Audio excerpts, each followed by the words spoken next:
Hello there. Thanks a lot for coming by PosterCentral.com's video blog today. I'm Pete Howard, and today it's Rock and Roll Hall of Fame members, the 5 Royales. That's right, Royales, not Royals. And a look at how they were just dogged by misspelling and misrepresentation through their whole career. Now, unlike what you see on this poster, the 5 Royales were spelled with an E before the S in their name, which is key because, it's not just a letter difference, it creates a different pronunciation. Royals without it, and Royales with that E. And it's just kind of crazy. In other words, this Tillman poster is wrong that I'm holding from Sacramento. It's crazy because this was a very successful group. They weren't just an also-ran or anything. They had 7 top 10 R&B hits through the middle of the 1950s. And the first 2 were numero unos, #1 on the R&B chart for a total of 2 months.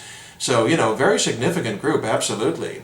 But, my opinion is they were sort of asking for trouble when they did adopt this new name and spelled it weirdly, right? I mean, the way it is on all the record labels, 5, the number 5, inside quotes, and then Royales. But there's an interesting story about why they did that. Very, very, very quickly what happened was, in the early 1950s, quite simply, there were 2 groups named the Royals. One from North Carolina, which was these guys, and then one from Detroit, Michigan, led by a talented man named Hank Ballard. And as soon as both Royals started to achieve some success, naturally confusion set in.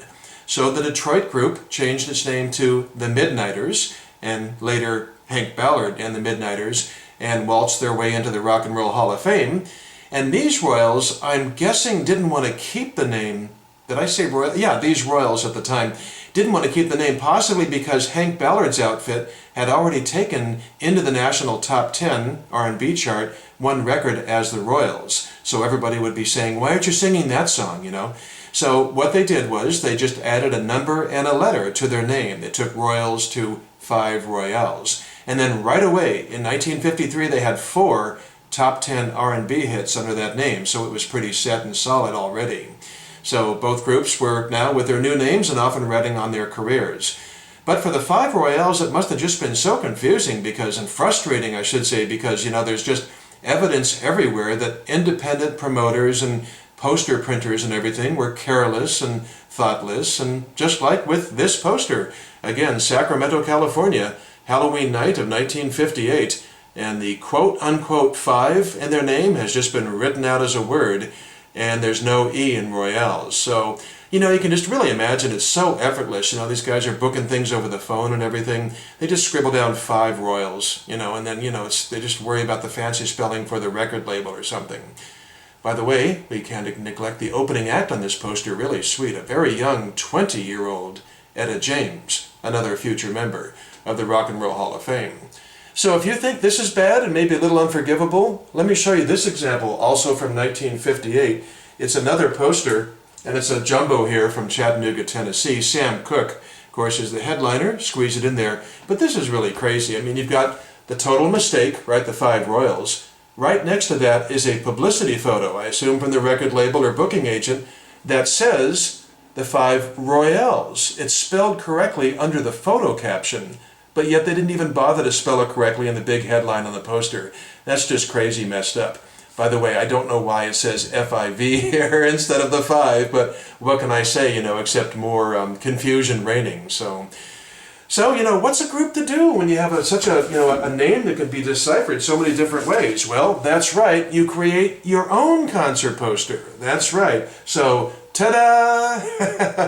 Here it is, a tour blank, and you do something like this, the band generated this, you leave nothing to chance with local promoters to screw up your name.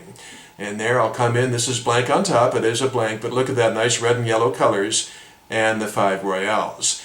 Now I know you're probably going to bust me, right? There's no quotes on either side of the number 5, even though once again, every record they put out and hit the charts had quote 5 unquote Royales. So, it's weird. Who's to explain it? But perhaps at this point, for this tour blank, they might have even been thinking, let's simplify a little bit and just make it easy and so, eliminate more mistakes. The quotes weren't that important, and I don't know why they were there in the first place.